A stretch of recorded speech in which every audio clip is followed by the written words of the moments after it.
स्वागत करता हूँ आप सभी का एक बार फिर से आरएस जंक्शन पर। तो सबसे पहले तो आप सभी को नववर्ष की हार्दिक शुभकामनाएं और मैं उम्मीद करता हूँ कि आप सभी का जो ये नववर्ष है ये काफ़ी बेहतरीन हो और जो कुछ लक्ष्य लेकर के आप कार्य कर रहे हैं उनकी आपको प्राप्ति हो और साथ के साथ बहुत सी वैकेंसीज भी आए जिससे कि आप अपनी तैयारी को भी आगे बढ़ा सकें और अपना जो जॉब आप लेना चाहते हैं वो आपको मिल सके। चलिए तो शुरुआत करते हैं दोस्तों।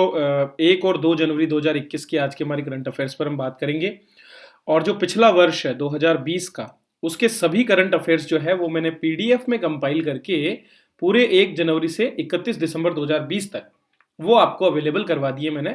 तो आर एस जंक्शन एप्लीकेशन पर आप जा सकते हैं और वहां से आप इनका लाभ उठा सकते हैं। तो सबसे पहला प्रश्न, हाल ही में केंद्रीय मंत्रिमंडल द्वारा जो है एक मिसाइल प्रणाली जो कि स्वदेशी रूप से भारत में ही विकसित की गई है उसके निर्यात को मंजूरी दी गई और उसका नाम है आकाश। दरअसल आकाश एक short range surface to air missile है, ठीक है। तो शॉर्ट रेंज इसलिए बोल रहे हैं क्योंकि इसकी जो सीमा है वो लगभग 30 किलोमीटर के करीब मैक्सिमम है और ऐसी और भी मिसाइल्स हमारे पास है जिसमें मैत्री जैसे मिसाइलें और बराक जैसी मिसाइलें सम्मिलित है। तो अलग अलग रेंज के साथ में मैत्री और बराक मिसाइल और इसके साथ ही एक त्रिशूल, ठीक है, ये तीनों मिसाइलें भी सरफेस टू एयर मिसाइल है जो कि एक तरह से बाहर से आने वाला जो कोई अटैक होता है उसको डिस्ट्रॉय करने के लिए काम में आती है। सतह से हवा वाली मिसाइल्स का यही काम होता है, किसी भी मिसाइल या एयरक्राफ्ट को ये नष्ट करती हैं। तो मंत्रिमंडल ने इसके निर्यात को भी मंजूरी दी और इसके साथ एक समिति का भी गठन किया है। तो इस समिति में रक्षा मंत्री, विदेश मंत्री और राष्ट्रीय सुरक्षा सलाहकार तीनों सम्मिलित है। आकाश की अगर हम बात करें तो 96% से भी ज़्यादा स्वदेशी सामग्री का प्रयोग करते हुए इसे उपयोग किया बनाया गया है और इस मिसाइल को 2014 में भारतीय वायुसेना में जबकि 2015 में भारतीय सेना में सम्मिलित किया गया था। चलिए आगे बढ़ते हैं दोस्तों। केंद्र सरकार द्वारा हाल ही में 1 जनवरी 2021 से रोड टेप नामक एक योजना शुरू की गई है। नाम है RODTEP। तो इसके अंतर्गत जो है जितने भी हमारे निर्यात उत्पाद हैं, ऐसे उत्पाद जिनको निर्यात किया जाता है उन पर शुल्क और कर की छूट का लाभ यहाँ पर लोगों को दिया जाएगा, जो हमारे व्यापारी हैं उनको दिया जाएगा। तो वस्तुओं के निर्यात से इसका संबंध है, वस्तुओं के निर्यात पर जो है ये यहाँ पर सुविधा निर्यातकों को दी जा रही है। अब इसको थोड़ा सा जान लेते हैं। दरअसल क्या है कि एक पहले हमारी योजना थी जिसका नाम था MEIS योजना। MEIS योजना की फुल फॉर्म है merchandise exports from India scheme. ये एक ऐसी योजना थी जिसके अंतर्गत सब्सिडी प्रदान की जाती थी हमारे व्यापारियों को जो कुछ विशेष चीजों का एक्सपोर्ट करते थे। तो ये सब्सिडी उनको दी जाती थी और इस वजह से उनके जो निर्यात है उसकी जो रेट्स है और लागत जो है वो कम हो जाती थी और इस तरह से मार्केट के अंदर जो इंटरनेशनल मार्केट है वहां पर उन चीजों को बेचने में आसानी होती थी। अब क्या हुआ कि जो अमेरिका है, अमेरिका ने WTO में अर्थात वर्ल्ड ट्रेड ऑर्गेनाइजेशन में इसकी शिकायत की और कहा कि ये जो सब्सिडी है ये भारतीय निर्यातकों को अनुचित लाभ देती है और इसीलिए इसके स्थान पर अब रोड टेप योजना लाई गई है। रोड टेप योजना में क्या किया जाएगा, इस योजना के अंदर क्रेडिट के रूप में जो शुल्क हैं उनको वापस से रिफंड किया जाएगा निर्यातकों को। तो पहले तो उन्हें ये शुल्क देना पड़ेगा लेकिन बाद में सरकार की तरफ से उन्हें ये रिफंड कर दिया जाएगा। इस रिफंड का प्रयोग वे या तो अपनी आयातित वस्तुएं, जो आयातित वस्तुएं मतलब जो बाहर से इंपोर्ट करते हैं उन वस्तुओं पर सीमा शुल्क भुगतान के लिए कर पाएंगे या फिर इसका प्रयोग किसी अन्य आयातक को क्रेडिट हस्तांतरण में कर पाएंगे। मतलब एक्सपोर्ट पर तो सीमा शुल्क उनको देना पड़ेगा, स्थानीय शुल्क देना पड़ेगा, लेकिन जो इंपोर्ट्स होंगे उनके लिए उनको वापस से क्रेडिट ट्रांसफर कर दिया जाएगा और इस तरह से हमारी जो अमेरिका की शिकायत है उसका भी निपटारा हो जाएगा और इसके साथ साथ हमारे निर्यातकों को लाभ भी हो जाएगा। चलिए अगला प्रश्न देखते हैं। हाल ही में प्रधानमंत्री द्वारा लाइट हाउस प्रोजेक्ट जो है उसको लॉन्च किया गया। प्रधानमंत्री आवास योजना जो शहरी योजना है, प्रधानमंत्री आवास योजना, ठीक है, तो इसको बोलेंगे हम अर्बन। तो प्रधानमंत्री अर्बन जो आवास योजना है उसके अंतर्गत सस्ते घरों के निर्माण हेतु इस लाइट हाउस प्रोजेक्ट को शुरू किया गया। लाइट हाउस का मतलब है हल्के घर, ठीक है, ऐसे घर जो वजन में हल्के हों और निर्माण में अत्याधुनिक तकनीक का जिनमें प्रयोग किया गया है उनको लाइट हाउस प्रोजेक्ट के अंतर्गत बनाया जा रहा है।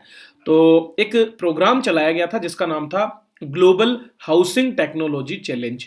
इसके अंतर्गत हमारे जो देश के युवा हैं उनको नवाचार आधारित प्रयोगों को हाउसिंग के अंदर इन्वेस्ट जो है हाउसिंग के अंतर्गत लाने के लिए इस प्रोग्राम की शुरुआत यहाँ पर की गई थी और इसी के अंतर्गत जो है इंदौर, राजकोट, चेन्नई, रांची, अगरतला और लखनऊ में ऐसे नए ढांचे बनाए जा रहे हैं जो लागत प्रभावी हैं, पर्यावरण के अनुकूल हैं और बहुत तेजी से बनाए जा सकते हैं।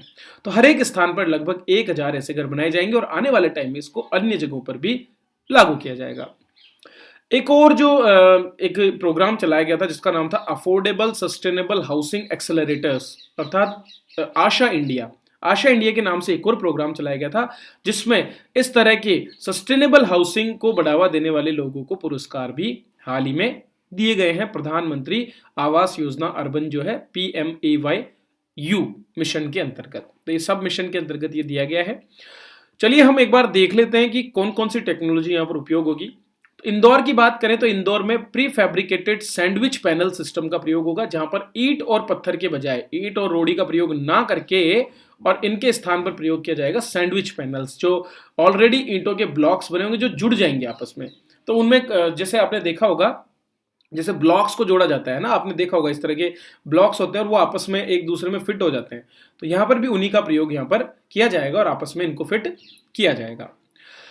राजकोट में मोनोलिथिक कंक्रीट कंस्ट्रक्शन सिस्टम का प्रयोग करते हुए सुरंग के माध्यम से निर्माण होगा फ्रेंच तकनीक से।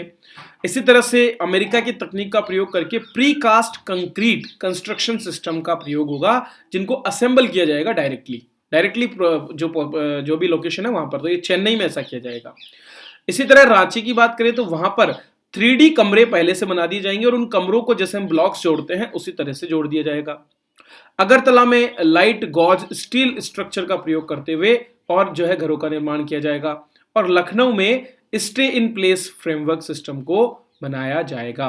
तो ये अलग अलग तकनीकों का प्रयोग करते हुए लाइट हाउस प्रोजेक्ट में इस तरह से घरों का निर्माण यहां पर होगा। चलिए आगे बढ़ते हैं। निम्नलिखित में से किसे हाल ही में मद्रास उच्च न्यायालय का नया मुख्य न्यायाधीश चुना गया है? तो डॉक्टर संजीव बनर्जी हैं, उनको अब न्यायाधीश से मुख्य न्यायाधीश के पद पर पदोन्नत किया गया है। हमारे राष्ट्रपति के पास ये शक्तियां हैं और उन्होंने अनुच्छेद 217 के खंड 1 का प्रयोग करके 4 राज्यों में ओडिशा, तेलंगाना, मद्रास और जम्मू कश्मीर, इन चारों में मुख्य न्यायाधीशों की नियुक्ति की है। ये चारों पूर्व में न्यायाधीश थे जिनको अब मुख्य न्यायाधीश बनाया गया है। इनके नाम आप देख सकते हैं। डॉक्टर एस मुरलीधर जो वर्तमान में पंजाब और हरियाणा में थे, उनको ओडिशा में मुख्य न्यायाधीश बनाया गया है। सुश्री हिमा कोहली जो कि दिल्ली में अभी न्यायाधीश थी, उनको तेलंगाना का मुख्य न्यायाधीश बनाया गया है। संजीव बनर्जी जो कि कलकत्ता में न्यायाधीश थे, उनको मद्रास का मुख्य न्यायाधीश बनाया गया। और पंकज मित्तल जो कि इलाहाबाद में न्यायाधीश थे, उनको जम्मू कश्मीर एवं लद्दाख का जो संयुक्त न्यायालय है उसका न्यायाधीश बनाया गया है। चलिए आगे बढ़ते हैं। हाल ही में रिजर्व बैंक ऑफ इंडिया द्वारा बनाए गए कंपोजिट डिजिटल पेमेंट इंडेक्स का आधार वर्ष क्या है? देखिए दोस्तों, लगातार जितना भी डिजिटल पेमेंट है, ठीक है, उसमें वृद्धि हो रही है। जितना भी डिजिटल पेमेंट है उसमें वृद्धि हो रही है और इसीलिए आवश्यकता है हमें ये देखने की कि ये वृद्धि किस आधार पर हो रही है। और इसीलिए रिजर्व बैंक ऑफ इंडिया ने एक कंपोजिट डिजिटल पेमेंट इंडेक्स जारी किया है। 2018 को आधार वर्ष रखा गया है और इसके माध्यम से ये पता लगाया जाएगा कि देश भर में जो पेमेंट्स किए जाते हैं उनका किस स्तर तक डिजिटाइजेशन हुआ है, क्योंकि डिजिटाइजेशन जो है करप्शन को कम करता है और चीजों का रिकॉर्ड्स यहाँ पर क्लियरली मेंटेन होता है। इस इंडेक्स से ये पता चलेगा कि देश भर में पेमेंट कितना डिजिटाइज हुआ। 5 मुख्य पैरामीटर्स हैं जिनके आधार पर यह होगा। मार्च 2018 के 100 के बेस स्कोर पर मार्च 2019 का डीपीआई स्कोर 153.47 और मार्च 2020 का डीपीआई स्कोर 207.84, अर्थात 2 साल में पेमेंट का जो स्तर है वो डिजिटल हो गया है 2 गुना, अर्थात 207 होना मतलब 100 से अगर 207 हुआ है 2 गुना तक वृद्धि इसमें हुई है। 5 पैरामीटर्स को अलग अलग इसमें वेटेज दिया गया है। पांचों पैरामीटर्स मैं आपको बता देता हूं यहाँ पर। पहला है पेमेंट एनेबलर्स, जिसमें आपके इंटरनेट, मोबाइल, आधार, बैंक अकाउंट्स, पार्टिसिपेंट्स और मर्चेंट्स ये पेमेंट को एनेबल करते हैं, इनके बिना पेमेंट हो नहीं सकते। दूसरा स्ट्रक्चर है इंफ्रास्ट्रक्चर, डिमांड साइड का। तो डिमांड साइड के इंफ्रास्ट्रक्चर में जो मतलब यूजर्स हैं, जैसे debit card users, credit card users, prepaid payment instruments हो गई, फास्टैग्स हो गए, मोबाइल इंटरनेट बैंकिंग हो गई। तो सप्लाई स्ट्रक्चर की बात करें तो जो हमारी कंपनीज हैं जो कि पेमेंट फैसिलिटीज देती है, जैसे बैंक ब्रांचेस हो गई, business correspondents, ATMs, POS terminals, QR codes और इंटरमीडिएटरीज जो हैं उनको देखा जाएगा।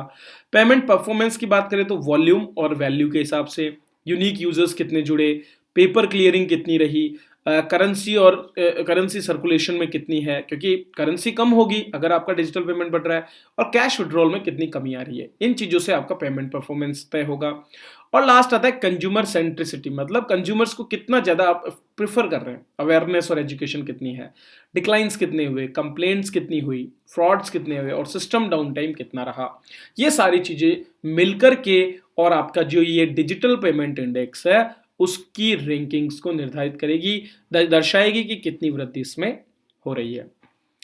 तो ये कुछ बेसिक्स हैं दोस्तों जो आपको आने चाहिए, किसी भी एग्जाम में ये काम आते हैं। और ये नहीं है कि आप पटवारी की तैयारी कर रहे हैं तो आपको बड़े एग्जाम के लिए नहीं पढ़ना चाहिए, आपको सभी एग्जाम के लिए एक साथ पढ़ना चाहिए, क्योंकि ज्ञान ऐसी चीज है जिससे लेने के लिए आप भागिए। आप अगर एग्जाम के पीछे भागेंगे तो आप कुछ नहीं कर पाएंगे, लेकिन अगर आप नॉलेज सीकर हैं तो डेफिनेटली आपको उसका काफी लाभ मिलने वाला है। तो ये हमारे करंट अफेयर्स हो गए दोस्तों। इसी तरह के 1500 से भी ज़्यादा क्वेश्चंस का ढेर आपको मिलेगा हमारी एप्लीकेशन पर, मात्र 100 रुपये में अवेलेबल है, वार्षिकांक गुलदस्ता के नाम से। तो आज ही जाइए और इस वार्षिकांक को आप वहाँ से ले सकते हैं। पीडीएफ में वहाँ पर अवेलेबल है, जिसको आप चाहें तो प्रिंट भी ले सकते हैं। चलिए इसी के साथ मैं आपसे विदा लेता हूँ, और बने रहिए मेरे साथ इसी तरह। अगर क्लास अच्छी लगी हो तो लाइक करिए, शेयर कीजिए अपने दोस्तों के साथ, और हमारे चैनल को सब्सक्राइब कर लीजिए ताकि आपको हर एक नोटिफिकेशन टाइम पर मिल सके। वीडियो देखने के लिए आप सभी का बहुत बहुत धन्यवाद।